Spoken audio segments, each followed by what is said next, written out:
네, 오늘 사도행전 5장 12절로부터 끝절인 42절까지의 내용은 기본적으로 이 사도들로 인하여서 예루살렘에 이제 공회가 모이게 된 사건을 좀 기록하고 있어요. 그러다 보니까 이제 공회가 모여서 어떠한 결정을 내렸는가라고 하는 부분이 이제 중심축이 되겠죠.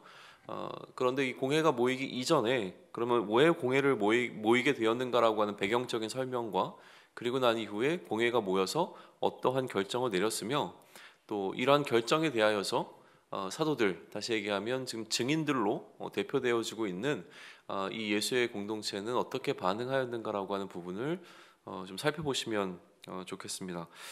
우선 공회가 모이게 된 배경부터 좀 보시죠. 기본적으로는 사도들이 행한 표적과 기사 때문에 이적 때문에 이러한 일들이 좀 일어나게 된 거예요. 그래서 12절로부터 16절까지의 내용은 이 사도들이 성전 미문에 앉아서 계속 구걸하던 걷지 못했던 자를 일으켜 세우는 것을 통하여서 그 예루살렘 안에 소동이 일어났던 것에 관한 것을 이 앞에 언급을 했고요. 그 이후에도 이러한 일들이 이제 여러 차례 많이 나타났다라고 하는 사실을 좀 뭉뚱그려서 이야기를 해주고 있죠. 그런데 우리가 계속 여러 번 반복했지만 이처럼 사도들을 통하여서 표적과 기사가 나타난다라고 하는 것은 결국 그 목적 자체가 이것을 통해서 사람들에게 예수가 그리스도라는 사실을 증거하는 것이고, 그래서 예수를 그리스도로 믿는 것이 이 증인의 삶의 가장 핵심적인 부분이 되잖아요. 그러다 보니까 오늘 그 부분을 이야기하고 있는 12절로부터 16절 중간에 14절을 보시게 되면 믿고 죽게 나오는 자가 더 많으니 라고 되어 있어요. 남녀를 불문하고 믿고 그러니까 믿음을 갖게 된 사람들이 이렇게 많아졌다라는 이야기를 하고 있는 것이죠. 그런데 이러한 제자들이 행했던 이런 예수를 그리스도라고 증거하는 이것을 통해 증언하는 그 삶을 통하여서 많은 사람들이 예수를 그리스도로 인정하기 시작했다는 것이 하나의 큰 흐름이라고 한다면 부작용도 분명히 있었던 거예요. 그 부작용은 무엇이냐면 이미 어떤 기득권을 가지고 있었던 리더십들은 새로운 리더로 부각하고 있는 이 사도들을 인정하는 것이 굉장히 힘들었던 것이죠. 그래서 그들 안에 자신들이 갖고 있었던 그 기득권, 다시 얘기하면 백성들로부터 리더로 인정받게 되어졌던 이들이 이제 그 흐름이 제자들에게로 넘어가자 시기함이 일어나기 시작합니다. 17절을 보시게 되면 대제사장과 그와 함께 있는 사람 즉 사두개인의 당파가 다 마음에 시기가 가득하여 일어나서라고 되어 있죠. 대제사장들의 문제는 기본적으로는 리더십의 그러니까 사람들의 따름의 문제일 수도 있고, 또 그들이 결정했던 예수가 그리스도가 아니라고 했던 어떤 그 선언에 대한 번복에 대한 불편함일 수도 있고요. 사두개인들 같은 경우에는 이제 그들이 주장해 왔던 기본적인 뼈대, 그러니까 부활이 없음에 대하여서 예수의 부활을 전하는 것, 뭐 이런 것들로 인하여서 불편함이 사도들과는 반드시 있을 수밖에 없었는데, 그 상황 가운데서 백성들이 지금 누구를 따르고 있냐면 자신들이 아니라 이 사도들에게로 지금 그 흐름이 넘어가고 있는 부분들이 굉장히 불편해서 그들에게는 사도들이 전하고 있는 내용 자체가 들어오지 않았던 거죠. 이게 이제 가장 큰 문제가 되어집니다. 그래서 두 흐름이 나타나기 시작하는데, 하나는 믿고 나오는 사람들이 있었다면 또 한편에서는 시기하여 그 마음에 완고함이 일어난 사람들이 있었다라고 하는 사실을 이렇게 보여주고 있어요. 그래서 이 시기했던 리더들은 자신들이 가지고 있는 힘을 통하여서 제자들과 백성들의 사이를 갈라놓죠. 그래서 사도들로 하여금 이 일을 계속하지 못하도록 일단 격리시켜 버립니다. 그게 바로 옥에 가두는 사건이에요. 옥이라고 하는 공간은 그러니까 투옥시키는 건데, 이 옥이라고 하는 공간이 갖고 있는 힘은 무엇이냐면 그 본래 그 옥에 갇혀 있는 그 사람이 가지고 있는 영향력 혹은 그 사람이 할 수 있는 어떤 일을 제한시켜 버리는 거잖아요. 그래서 소위 얘기하면 범죄자들이 범죄를 행하지 못하도록 그들을 격리시키는 어떤 방식이라고 한다면, 제자들을 통하여서 일어나고 있는 이 표적과 기사가 더 이상 일어나지 못하도록, 또 그것을 통하여서 백성들에게 영향력을 끼치지 못하도록 이들을 일단 옥에 가두는 것으로 조치를 해버린 거였어요. 하나님께서 주의 사자를 통하여서 이 투옥되어 있었던 사도들을 탈옥시키시죠. 그러니까 탈옥이 지금 일어난 거예요. 탈옥의 이유는 분명했습니다. 20절 보게 되면 가서 성전에 서서 이 생명의 말씀을 다 백성에게 말하라. 그러니까 탈옥시킨 것은 이제 너희가 이 고통 가운데 머물러 있지 말고 이제 뭐 도망쳐서 잘 살아라, 뭐 이것이 탈옥의 목적이 아니라요, 하나님께서 굳이 이 사도들을 탈옥시키신 이유는 무엇이냐면 성전에 서서, 성전이라고 하는 공간 자체는 숨을 수 있는 공간이 아닙니다. 오히려 가장 많은 사람들 앞에 서야 하는 것이고 대중 앞에 서야 하는 것, 공개적으로 자신들을 드러내야 하는 것이죠. 탈옥한 탈옥수가 사람들이 가장 많이 지나다니는 곳에 자신을 드러낸다라고 하는 것 자체가 일단은 모순이에요. 그럼에도 불구하고 탈옥의 주된 이유는 숨어 지내라고 하는 것이 아니라 오히려 드러내놓고 이 생명의 말씀을 말하라, 생명의 말씀을 말하기 위하여 하나님께서는 이들을 지금 탈옥시키고 있는 장면에 우리는 주목해 볼 필요가 있습니다. 그리고 사도들은 탈옥이라고 하는 불법에 동의합니다. 그래서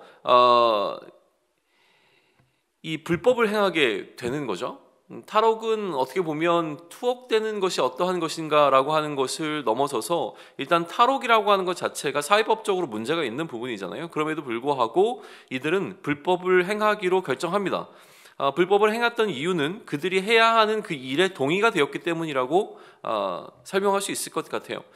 생명의 말씀을 백성에게 전하라고 하는 그 명령에 동의가 되었던 것이죠. 그리고 이렇게 탈옥한 이들 때문에 이제 공회가 이 가둬두었던 사도들을 불러오고자 했을 때 옥에서 이들을 찾을 수 없었다라고 하는 기록이 21절로부터 24절에 기록이 되어져 있어요. 여기서 주목해 봐야 될 것은 무엇이냐면 이상한 일이 일어난 거잖아요. 반드시 옥에 가뒀는데도 불구하고 옥에 있었던 자들이 사라진 거예요. 그렇다면 이것도 하나의 어떻게 보면 이적의 행위로 볼 수 있는 거죠. 특별한 일이 일어난 겁니다. 우리 뭐 마술 같은 거 보게 되면 갇혀 있는 사람이 그 갇힌 것으로부터 이제 벗어나 있는 것을 바라봐도 우와, 어떻게 저런 일이 일어났을까라는 생각을 하게 되어지는데 지금 그런 마술과 같은 일이, 그래서 이적과 같은 일이 일어난 거죠. 24절 보세요. 성전 맡은 자와 제사장들이 이 말을 듣고 의혹하여 이 일이 어찌 될까 하더니, 그러니까 일어날 수 없는 일이 일어났다라고 하는 것이에요. 주목해 볼 것은 무엇이냐면 일어날 수 없는 일이 일어났을 때 궁금해했던 사람들에게 사실은 복음은 흘러 들어갑니다. 그러니까 지금 이 궁금해하고 있는 사람들은 이러한 투옥을 시키는데 리더십의 역할을 했던 사람들이 자신들이 가둔 사람들을 찾을 수 없자 어떻게 이런 일이 일어났는가라고 하면서 궁금함이 일어나기는 시작했어요. 그것의 결과가 어떻게 되는지에 대해서 우리가 한번 살펴보자고요. 그런데 어떤 사람이 와서 그렇게 지금 그들이 옥에서 찾으려고 했던 사람들이 옥이 아니라 오히려 성전에 있다라고 하는 소식을 듣게 되어지고 성전으로부터 그들을 끌고 오게 되어지죠. 그게 25절과 26절의 내용인데요. 여기서 우리가 주목해 봐야 될 것은 무엇이냐면 26절이에요. 그들을 잡아왔어요. 그러니까 끌고 오기는 했는데 문제는 뭐냐면 강제로 못했다는 거예요. 그러니까 어떻게 보면 끌고 왔는데 강제로 못했다는 것은 한마디로 모셔오는 형국이 되었던 것이죠.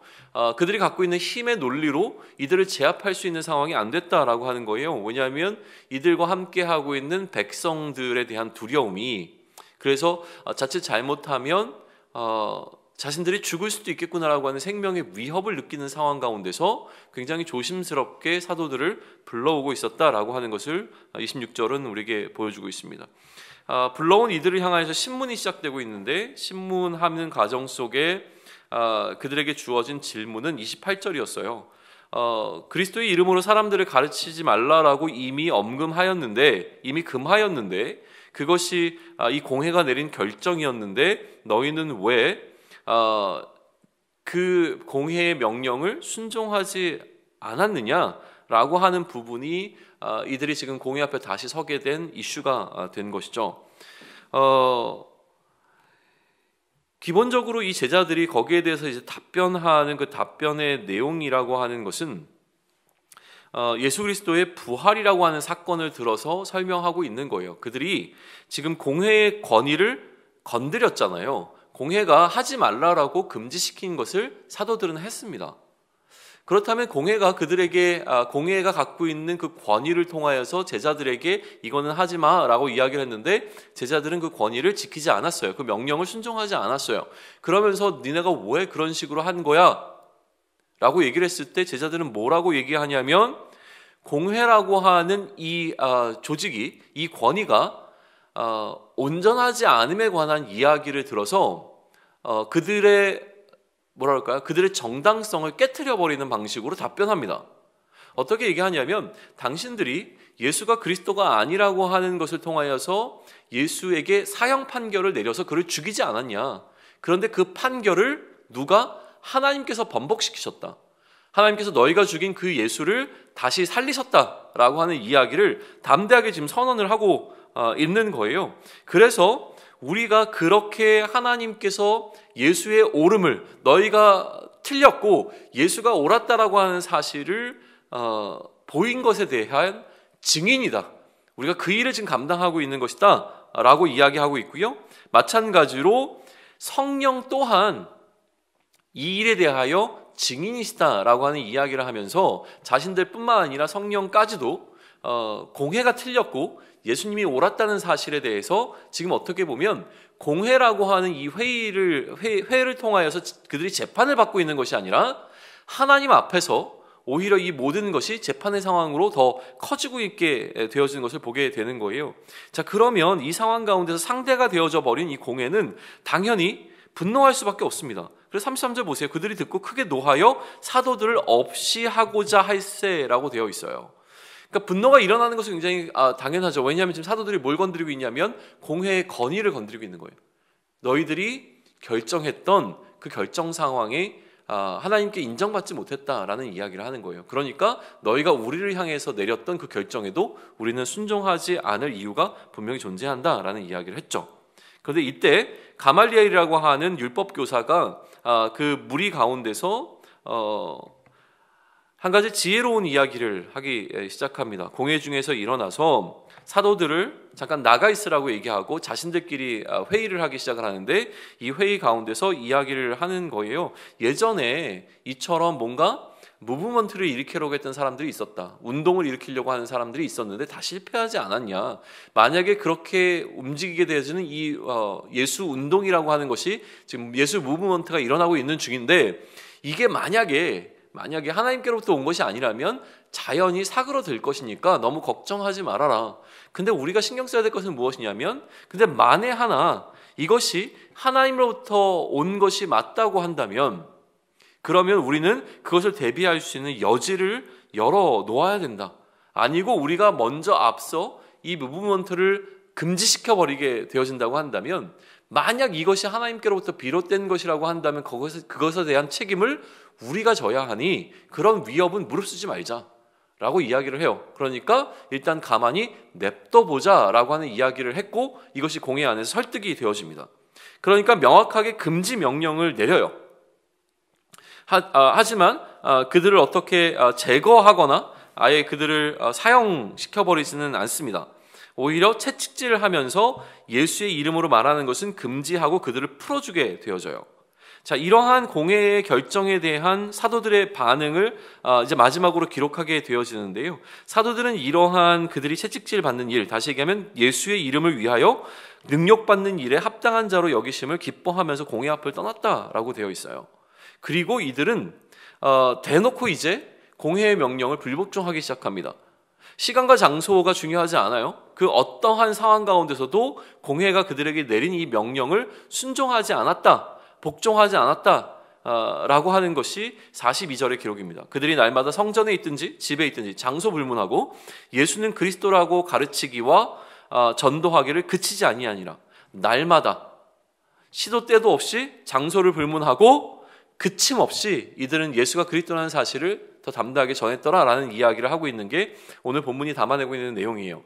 자, 이러한 내용을 통해서 누가가 지금 증언하고 싶어하는 게 분명하죠. 그것은 무엇이냐면 기본적으로 이들에게 시작된 박해에 관한 이야기를 우리에게 들려줍니다. 그래서 사도들에게 어떠한 박해가 있었고 어떠한 위협이 있었는가라고 하는 부분을 우리에게 보여주죠. 그런데 이 박해의 이유가 무엇인지에 대해서 좀 선명하게 증언해주고 있는 거예요. 왜 지금 이 사도들은 이렇게 공회라고 하는 이스라엘의 리더십들로부터 미움을 받기 시작했고 박해를 받게 되었는가라고 하는 질문에 대한 답을 주고 있는데요. 그 이유는 무엇입니까? 단순했어요. 리더십들이 시기했기 때문입니다. 이것을 통해서 백성들이 혼란해진다거나 백성들에게 뭔가 문제가 생긴다거나 아니면 이것을 통해서 나라의 기강이 흔들린다거나 뭐 이런 것이 중요한 게 아니라요. 그냥 시기했던 거예요. 그냥 뭐라고 얘기하죠? 마음에 들지 않았어요. 그런데 이처럼 마음에 들지 않은 것이 제자들을 사도들을 향하여 그들을 없애버려야 되겠다라고 하는 것까지 이제 확대되어져 나가는 과정을 지금 보는 것이죠. 그러면 결국 이것은 살해하겠다는 의지가 그 안에 담겨 있는 겁니다. 단순한 시기가 아니라 이것을 견디지 못해 오히려 그 사람들을 제거해 버려야 되겠다라고 하는 생각까지 이 생각이 확대되어 지금 나가고 있는 과정을 우리에게 보여주는 것이죠. 자, 얼마나 시기하면 사람을 죽여야 되겠다는 생각까지 하게 될까요? 우리가 살면서 저 사람을 내가 죽여버려야 되겠다는 생각을 하게 되어지는 일들이 얼마나 자주 일어나는가라고 하는 거예요. 그죠? 그 정도까지 생각이 이끌어져 가는 과정 가운데 우리는 살해라고 하는 굉장히 실제로 어떤 육신의 죽음을 생각하는 것을 넘어서서 그럼에도 불구하고 상대를 그 정도까지로 생각하고 있는 그 원인 가운데 하나는 그렇게 하지면 내가 살 수 없기 때문이라고 하는 생존권의 문제로 한번 이것을 바라볼 필요가 있습니다.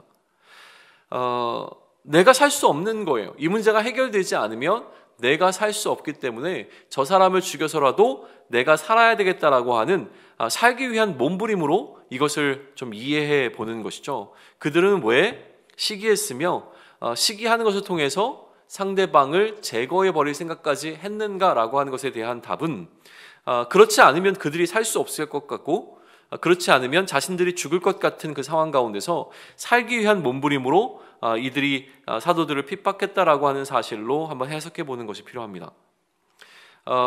그러나 이 누가는 이제 무슨 이야기를 계속 해주냐면 사도들은 오히려 이 공회에 속한 사람들은 자신들의 생명을 보존하는 방식으로 행동했다고 한다면 그래서 자신들의 생명을 이렇게 하면 살 수 없을 것 같아서 사도들을 제거하려고 하는 방식으로 움직였다면 사도들은 자신의 생명을 아끼지 않고 증인으로서의 삶을 살았다라고 하는 이 두 가지 삶의 태도를 분명하게 지금 대비시키면서 이야기를 진행시키고 있는 부분을 우리는 주목해 보아야 합니다. 오히려 생명을 잃을까 두려워하는 리더들과 선명하게 자신의 생명을 아끼지 않았던 사도들을 대조시키고 있는 거예요. 그러면 우리는 이런 질문을 던질 수 있죠. 어떻게 사도들은 이런 일을 행할 수 있었을까? 그것은 부활이 가져다 준 효과였다고 설명할 수 있습니다. 생명의 말씀을 전하는 것을 하나님께서 이 사도들에게 명령하셨어요. 그러면 어떻게 생명의 말씀이라고 불릴 수 있게 되었는가라고 하는 것이죠.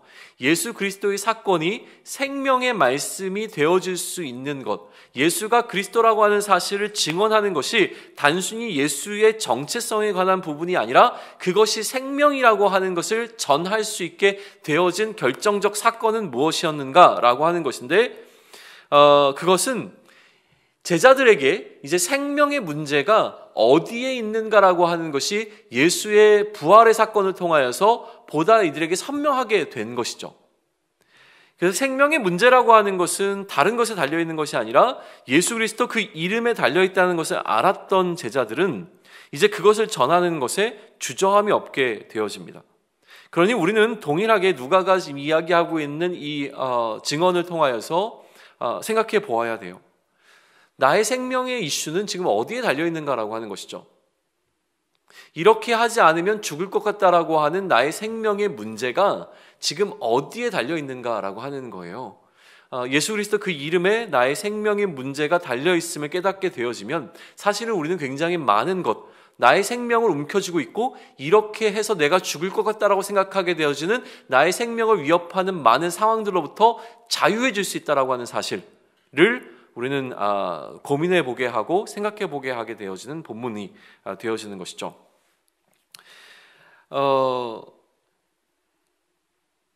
복음이 들어가는 방법에 관해서 한번 다시 언급을 해보죠.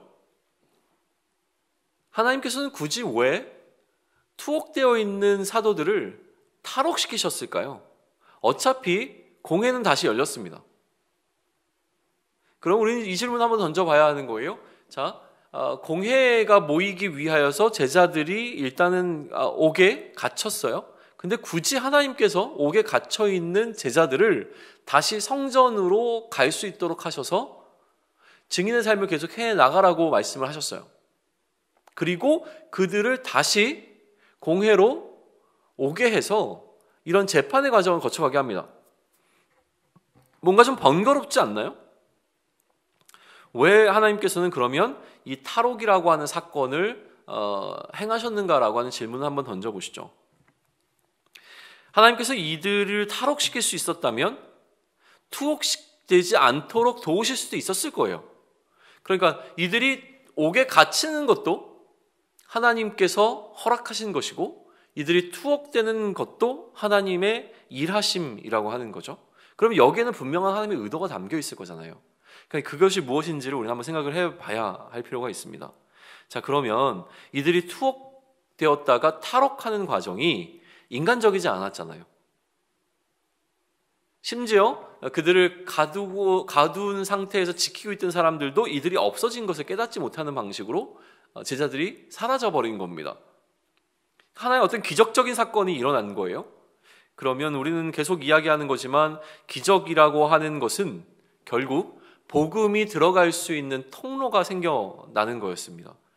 지금 이 기적은 누구를 대상으로 일어나는 것이냐면 결국 이 이스라엘의 리더십들을 향하여서 일어나게 된 사건이에요. 그러니까 이 기적을 통해서 사실은 이 공회에게 기회가 주어진 겁니다. 그래서 그들은 의아해했어요. 도대체 어떻게 이러한 일이, 그러면 그 의아해진 일을 가지고 사도들에게 어떻게 이러한 일이 가능했는지를 질문했어야만 합니다. 그리고 예수 그리스도 그 이름의 능력에 관해서 듣고 난 이후에 그 예수 그리스도의 이름 앞에 그들도 복종해야 되는 것이 지금 사도행전이 증인의 삶을 이야기하면서 어떻게 복음이 이 증인들을 통해서 들어갔는가를 보여주는 패턴 가운데 하나라고 한다면 이 패턴에 지금 문제가 생기고 있는 거예요. 오히려 이들은 의아해했지만 질문하지 않고 제자들과 이 복음에 대해서 완고함을 보이기 시작을 했다는 거죠.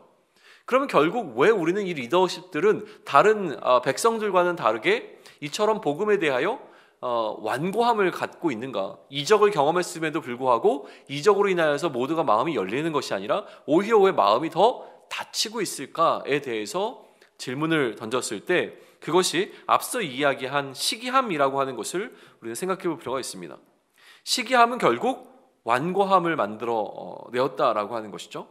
그러니 우리에게 있는 어떠한 감정들이 우리로 하여금 예수를 그리스도로 인정하고 있는 일에 오히려 걸림돌이 되고 있지는 않은가라고 하는 것을 생각해 볼 필요가 있습니다.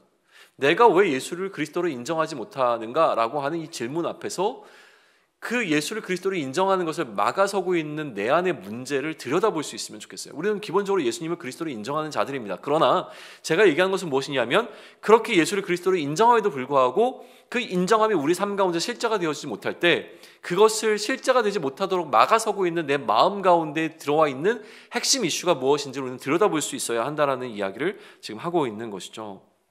그런데 이러한 완고해진 마음 가운데도 강팍한 마음 가운데도 균열이 생겨요. 그래서 리더들이 그들 마음에 갈팡질팡하는 모습을 보입니다. 혼란이 일어났습니다.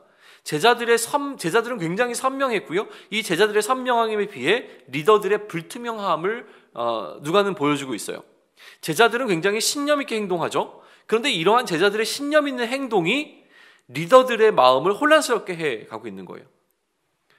우리는 거짓말하는 사람을 가끔 만나죠. 그러면 그 사람이 거짓을 이야기하고 있다는 걸 알아요. 그럼에도 불구하고 이 거짓을 말하고 있는 사람이 너무나 확신 있고 신념 있게 이야기를 하면 우리 마음 가운데 혹시나 하는 마음이 들어옵니다. 지금 우리는 그런 시대적 상황 속에 살아가고 있어요. 거짓 뉴스가 너무 많아요. 처음에 들었을 때는 그거는 거짓이야 라고 생각을 해요. 그러나 이 거짓 뉴스를 이야기하고 있는 사람이 너무 확신 있고 신념 있게 이야기를 하면 이 거짓 뉴스가 혹시 진짜는 아닐까라는 생각을 하면서 마음이 흔들려 버려서 거기에 넘어가게 된다는 거예요. 그죠? 그러니까 이런 상황을 지금 보고 있는 건데, 아무리 거짓이라도 확신 있게 말한다면 만일이라는 가능성이 열리는데, 그럼에도 불구하고 지금 진실을 말하고 있는 거잖아요. 누가요? 제자들이요. 사도들이요. 그러니까 이 진실에 신념이 더해지면 상대방의 마음에 여지를 만들어낼 수 있음에 관한 이야기를 우리에게 들려줍니다. 누가는 리더들뿐만 아니라 지금 독자들의 마음 속에도 이 여지를 열어가고 있는 거예요. 그리고 우리의 삶도 이러한 여지를 열어가는 삶을 살 때 그것이 바로 증인의 삶이라고 이야기할 수 있습니다. 그러면 우리의 삶을 통하여서 상대방의 마음 가운데, 상대방의 완고함 가운데 여지가 생기지 않는다라고 하는 것은 무엇이냐면, 우리에게 신념이 부족하거나 우리에게 이러한 어떤 확신, 그러니까 진실에 대한 신념으로 행동하는 것이 부족하기 때문이라는 생각을 해볼 수 있는 거예요. 원래 이들은 복음 앞에 완고한 자들입니다. 원래 세상은 복음 앞에 완고할 수밖에 없어요. 더 극단으로 향해 나가는 방향성과 지향점을 갖고 있어요. 그런데 이들 안에 여지가 생기지 않는다라고 하는 것은 그 문제의 책임이 그들의 완고함에 있는 것이 아니라 오히려 이것을 증거해내야 되는 나에게 있어서 내가 진리에 대하여 오히려 신념이 부족하거나 내가 완고하지 않기 때문은 아닐까라는 생각을 해보실 필요가 있다는 거예요. 오히려 나에게 만약이 많아졌습니다. 나를 통하여 세상이 만약이라고 하는 여지를 열어야 되는데 오히려 예수를 그리스도라고 담대하게 믿고 따르는 우리에게 여지가 많이 생겼다는 거예요. 만약이라고 하는 것이죠. 우리에게 너무나 많은 만약이 생겼다는 것은 우리의 신념이 흔들리고 있다는 것을 이야기해 준다는 사실을 꼭 기억하실 필요가 있습니다. 생명에 대한 확신을 가지고 전하는 것이 증인의 삶이라고 누가는 오늘 우리에게 알려주고 있습니다. 생명이 어디에 있는가라고 하는 것을 확신을 넘어 신념을 가지고 그것을 통해 살아내는 삶을 사는 것이 증인의 삶이라고 우리에게 이야기해주고 있는 거예요. 그래서 이러한 생명에 대한 확신이 있는 자들에게 나타난다는 것, 다시 얘기하면 증인으로 산다라고 하는 것은 결국 세상의 질서에 대하여 범법자가 되어지는 것이라고 하는 이야기를 하게 되어집니다. 타롯과 같은 이야기를 하고 있는 거예요. 전하지 말라는 금지의 명령을 지키지 않을 수 있는 신념은 어디로부터 나오냐면 그것이 생명에 대한 확신으로부터 출발하고 있다는 사실을 우리에게 보여줬잖아요. 사람에게 순종함과 하나님께 순종함이라고 하는 두 가지 이슈 가운데 우리는 하나님께 순종하겠다라고 하는 이 신념의 근거가 어디로부터 나오게 되는가라고 하는 사실을 우리에게 알려주죠. 그리고 이러한 확신은 우리에게 용기를 줍니다. 만일이라고 하는 이야기를 하면서 우리로 하여금 두려워하게 만드는 것이 아니라 이러한 신념은 우리로 하여금 용기를 갖게 하여서 오히려 능력받는 일에 합당한 자가 되어지는 것을 기뻐하는 방향성으로 우리를 바꾸어 나간다라고 하는 거예요. 능력받는 일에 합당한 자가 되는 것, 이게 바로 증인이 되는 것입니다. 증인의 삶이라고 하는 것은 기본적으로 존중받는 삶이 아니라 능력받는 삶이라고 하는 사실에 대해서 우리는 깊이 생각해 볼 필요가 있습니다.